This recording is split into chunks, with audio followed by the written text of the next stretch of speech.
Bienvenue dans ma cuisine. Donc ce soir, on cuisine avec les parlements confinés. Je vais vous faire un risotto. Donc le risotto aux encornets. J'ai trouvé ça chez le poissonnier, des petits encornets. On va mettre du chorizo, parce que le chorizo ça fait toujours plaisir. On va mettre quelques pleurotes. Et voilà. Et donc là on a un petit peu d'herbe du jardin pour finir. Donc on est parti. Pour le risotto, là j'ai pris 200 g de riz à risotto. On va ciseler en oignon. Donc on est sur une recette assez... Le risotto c'est une recette assez classique.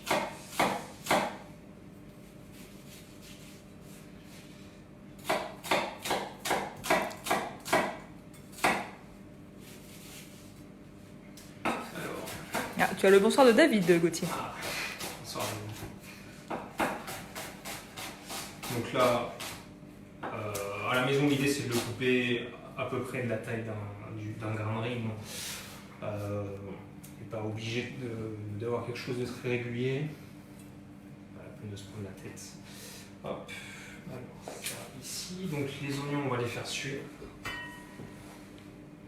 Ici dans une cocotte en fonte, c'est pour l'inertie. Bonsoir, David.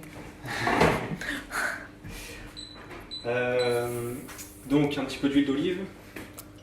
On va faire ça à feu moyen. Là je vais mettre sur 6 sur la plaque. Hop, un petit peu d'huile d'olive. On va mettre les oignons.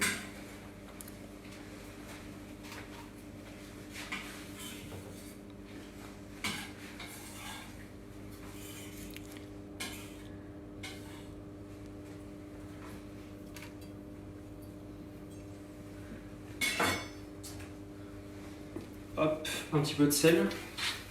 Ça va aider à faire sortir l'eau de végétation, donc les faire suer. Donc là, on va les laisser tranquillement. Ensuite, on rajoutera le riz à risotto.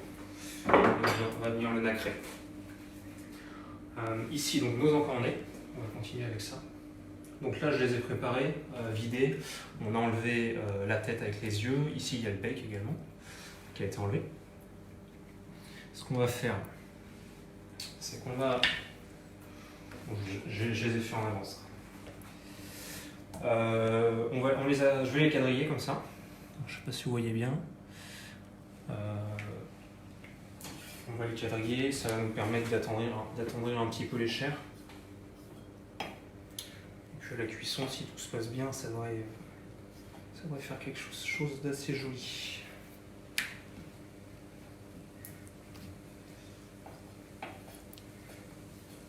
Comme ceci, donc sans appuyer, avec un couteau qui coupe bien, normalement ça vient tout seul. Et ensuite on va les portionner pour avoir des petites bouchées.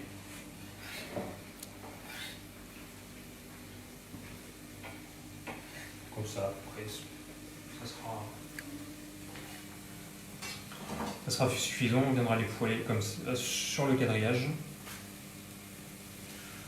On mettra en dernière minute dans le risotto. Comme ceci. Donc là on entend les... Enfin, moi je les entends en tout cas. Les oignons qui commencent à suer un petit peu. On va surveiller. Là l'idée c'est pas d'avoir de coloration, c'est d'avoir une première cuisson de l'oignon justement.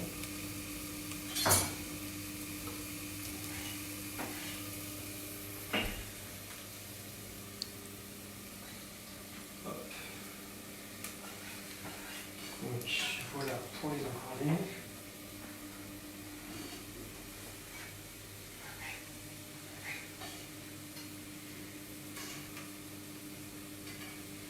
Ça reste garder de côté.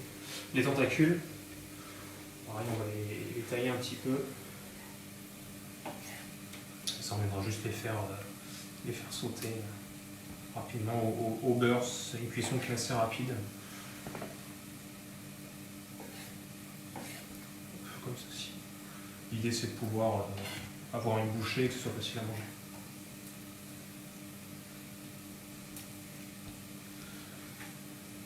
Donc généralement il y a deux petites tentacules qui sont un peu plus longues là que je pars. Hop. Juste le tailler comme ça. Hop. On met tout ça ici. Donc ensuite, dans le risotto également, ça j'ai oublié, on va mettre un petit peu d'ail.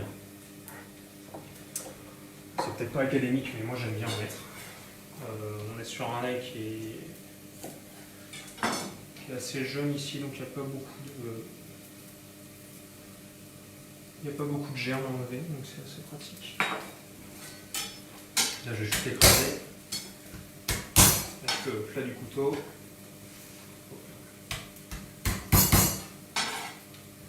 Vous pouvez faire ça avec une casserole aussi, hein. Si vous avez peur de vous couper, il n'y a pas de problème.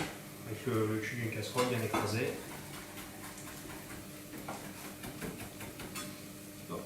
Et ça, on va venir mettre ça avec les oignons directement. Alors, on va revenir ici. Les oignons vont être bien. Je vais baisser le feu et on va mettre le riz. Là, on est 3 à la maison. J'ai compté 70 g de riz par personne pour un soir. Ça fait 210 g de riz ici que j'ai mis. Là, on va attendre que le riz nacre soit nacré, donc transparent, translucide en fait. Donc on va le laisser tranquillement. Bien. On va le laisser tranquille. Ah, il y a Margot qui est très contente de te voir, ça lui rappelle les TP de cuisine. Oui, les années ont passé. Avec les encornets, ce que j'ai fait ici, un petit bouillon fumé de poisson avec les têtes et toutes les paroles que j'ai gardées. Ça va nous permettre de mouiller le risotto, ça rapporte du goût. Donc ça peut être fait avec un fumé de poisson, ça peut être fait avec du bouillon ou un cube de cubord. Enfin, voilà, l'important c'est d'apporter du goût à ce risotto.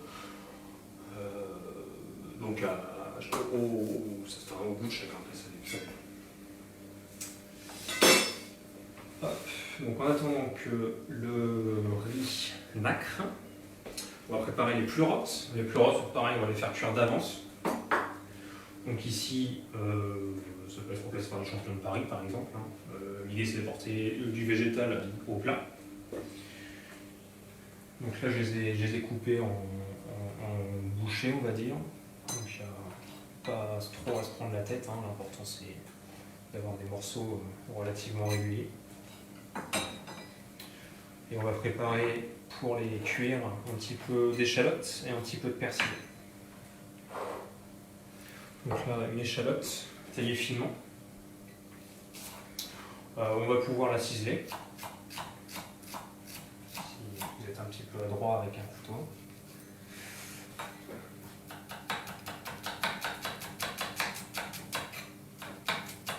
Bon, si on veut expliquer se prendre la tête, on peut très bien juste l'émincer.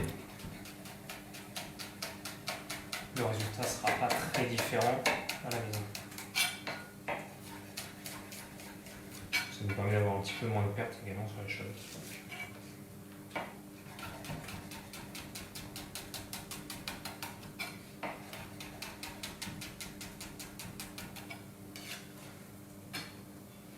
Hop, et tout ça, on va venir. On va le mettre là. On va ciseler le persil aussi. On va partir sur la même taillage. Donc ici, le persil du jardin. Ah, on a la chance d'avoir un potager, alors on en profite.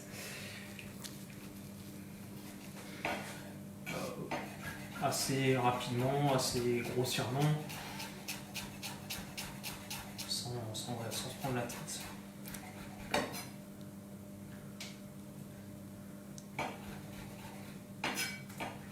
sera très bien comme ça. Ça, on va le remettre ici.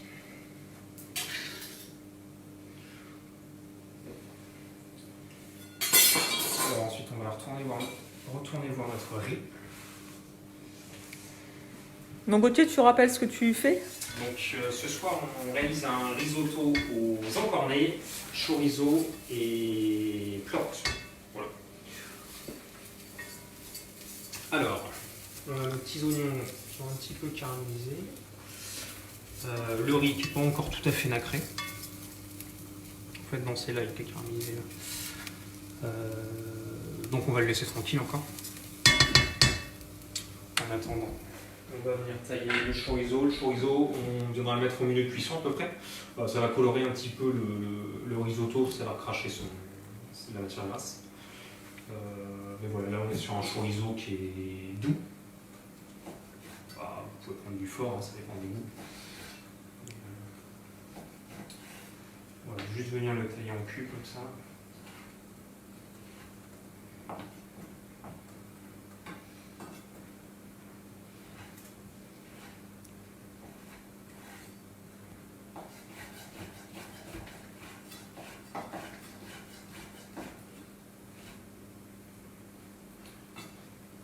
Comme ceci.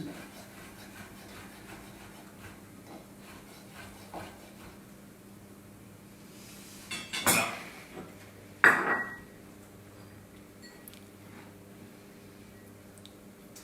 Alors on va tourner à nos cuissons. On va commencer par les pleurotes. On va les faire revenir avec un petit peu de beurre, les échalotes, et on finira avec le persil. Notre riz il va commencer à être bien. Donc là sur un feu assez vif. Un petit peu de beurre.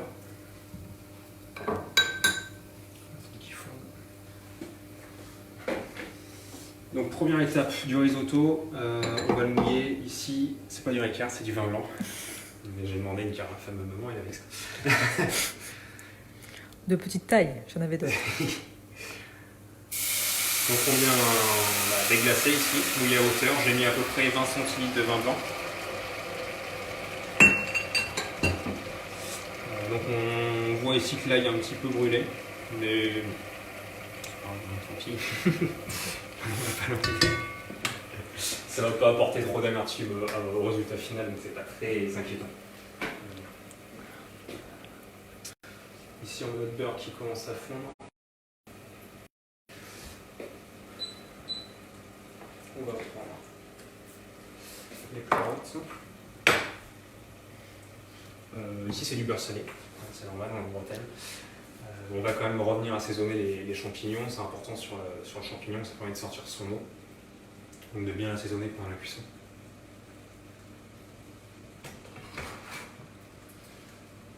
On va brusquer un petit peu.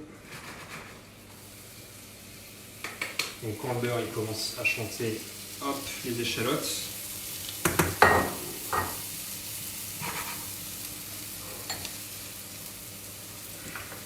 Et on va mettre les champignons comme ceci. Donc on n'oublie pas un petit peu de sel. Et là on va laisser cuire, on va les sauter lentement. Alors là, pour qu'on continue avec le risotto qui commence à absorber la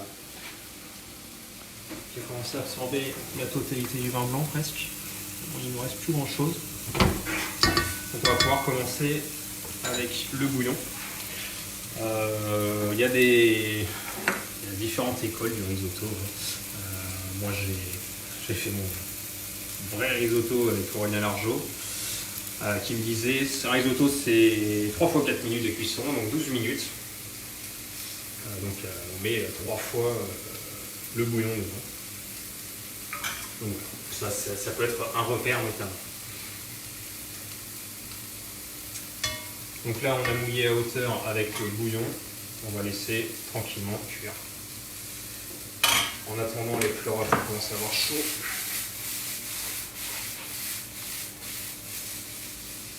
Donc on voit qu'ils vont commencer à colorer, et ça c'est bien.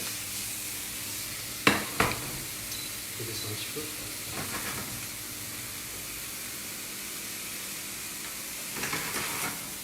Hop, on va prendre le persil haché.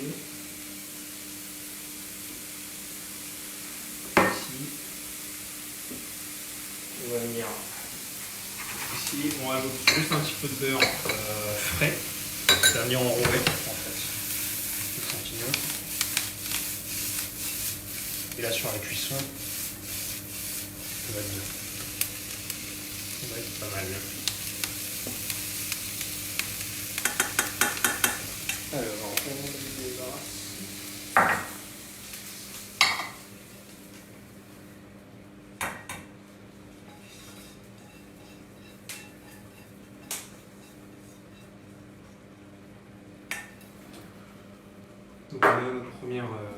première garniture de prête.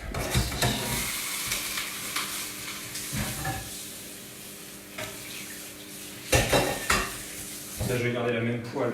Ah, Nicolas demande c'est quoi exactement la recette, Gauthier? Ici, donc un risotto d'encornet. Je mettrai les proportions et la recette après la vidéo, je la remettrai en description. Donc un risotto aux encornets, chorizo et plante. Très bien, merci. Donc dans la même poêle, propre. Quand elle est bien chaude, il faut juste rincer avec un petit peu d'eau, ça va vite. On va venir saisir les encornets.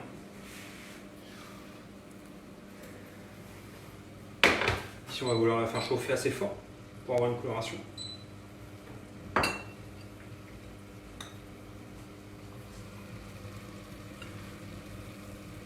Toujours à l'huile d'olive. On va continuer avec celle-là. Ici, bien sûr, le risotto aussi pour pas que ça accroche. Il faut voir qu'il continue à absorber.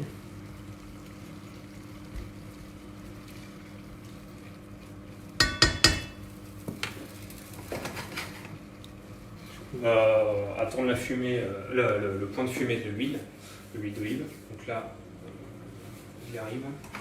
On voit que ça commence à fumer et là je vais venir poser les encornets. Comme ceci.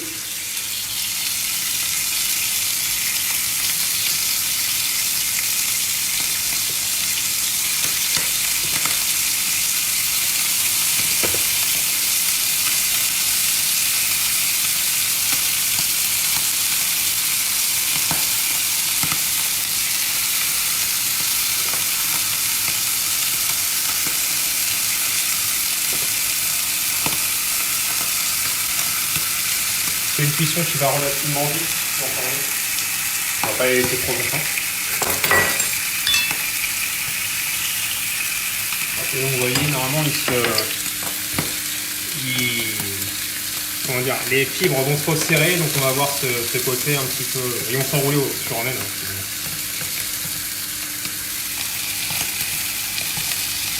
Ouais, une cuisson assez rapide.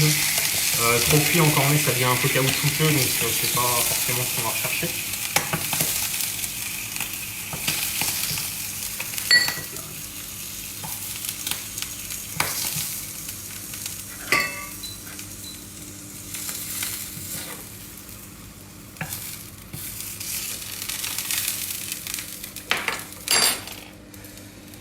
Hop.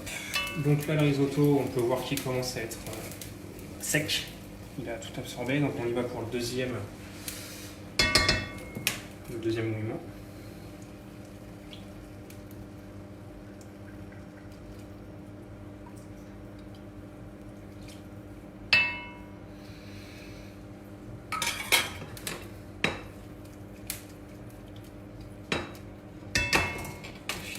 Une poêle un petit peu chaude là.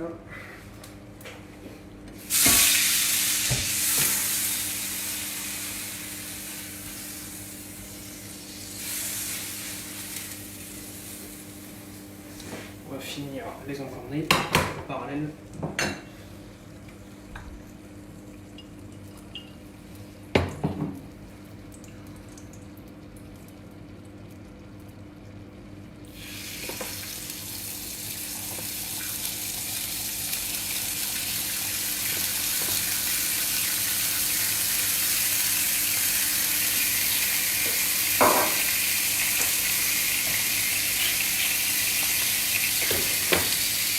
Un petit peu de sel. On aurait pu les saler en cuisson également pour les assaisonner.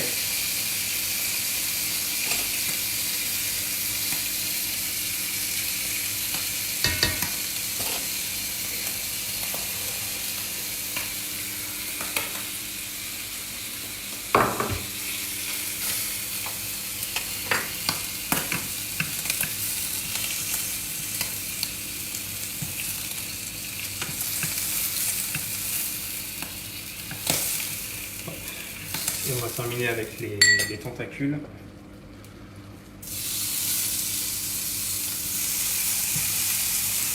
je vais mettre juste un petit peu de beurre.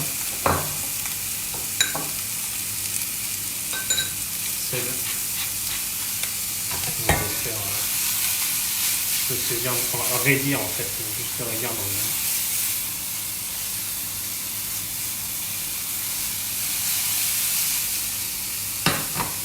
Ça va aller très vite.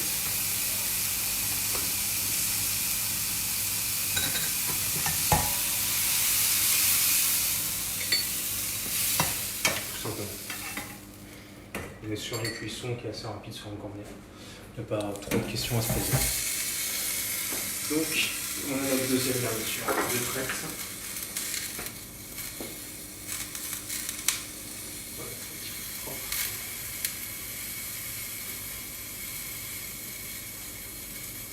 Donc on est à peu près en milieu de cuisson du risotto, on va rajouter le chorizo.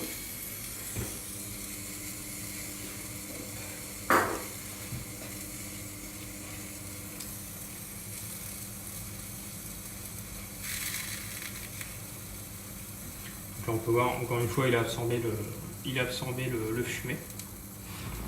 Donc je pense qu'on va pouvoir passer sur le dernier bouillement. On commence à avoir les arômes du chorizo, c'est assez simple.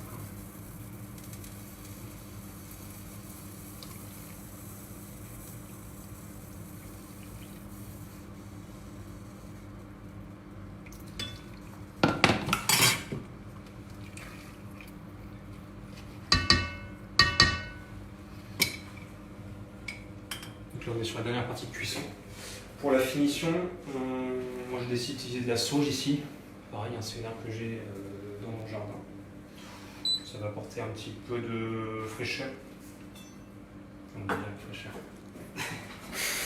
Ciselé, tout simplement.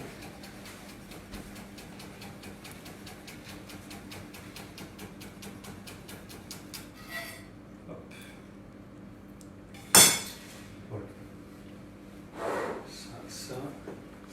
Sur la finition du risotto, il y a pareil, plusieurs façons de le faire.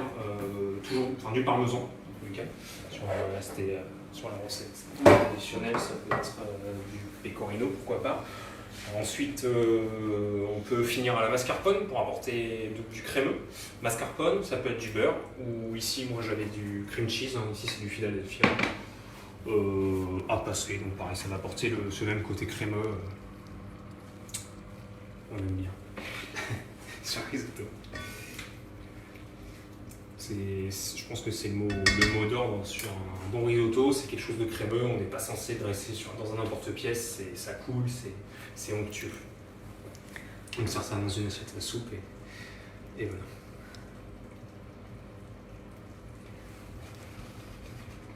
Donc là on va être pas mal. On a tout. Donc David dit, maman doit être contente, ce soir pas besoin de cuisiner, le fiston prépare le dîner. Mais depuis le confinement, il prépare le dîner et le déjeuner, et maman est contente.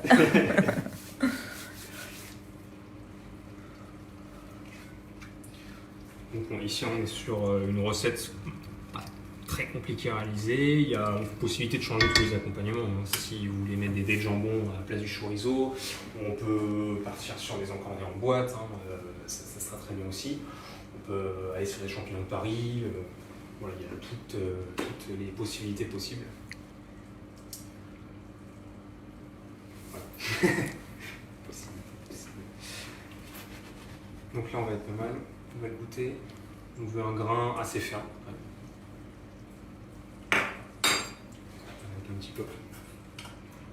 Donc ce qui est bien avec un bouillon comme ça, c'est que ça va aromatiser, apporter du goût, c'est intéressant.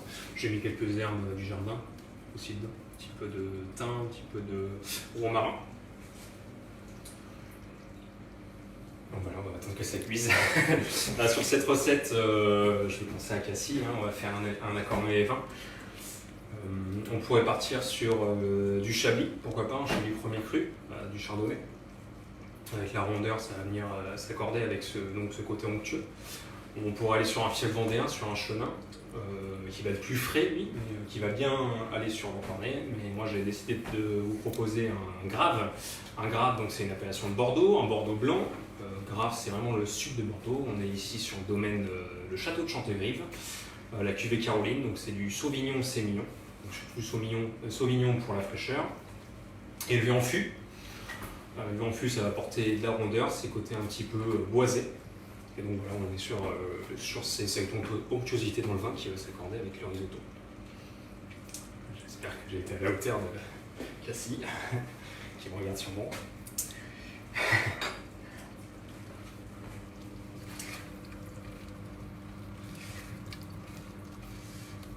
Donc surtout un des secrets du risotto, ça c'est Aurélien encore je pense à lui.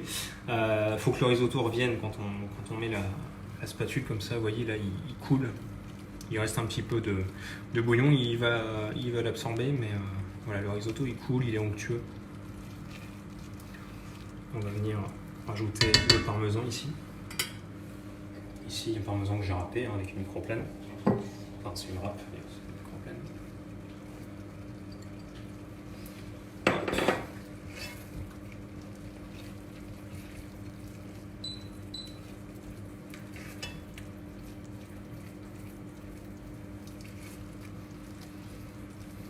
Et donc, pour finir, on va mettre un petit peu ici de cream cheese.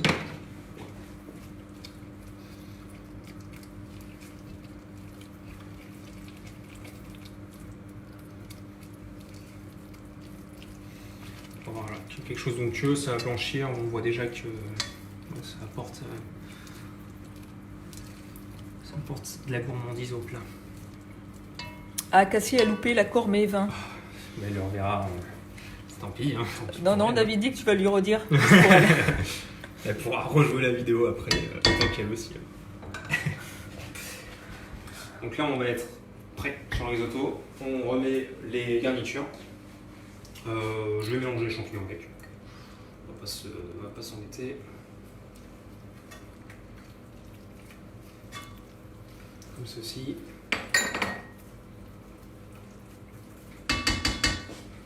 On finit avec les encornets, ici qui sont encore chauds. On va juste venir les disposer comme ça.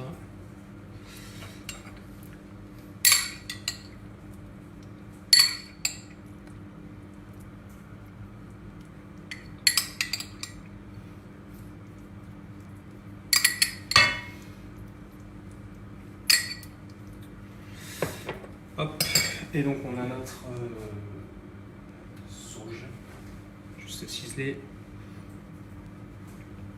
pour terminer. Voilà, donc un risotto aux encornets, chorizo pour interverre. Voilà, un repas du soir assez rapide à réaliser, ça a pris 30 minutes. Voilà, je vous remercie et je vous dis à bientôt.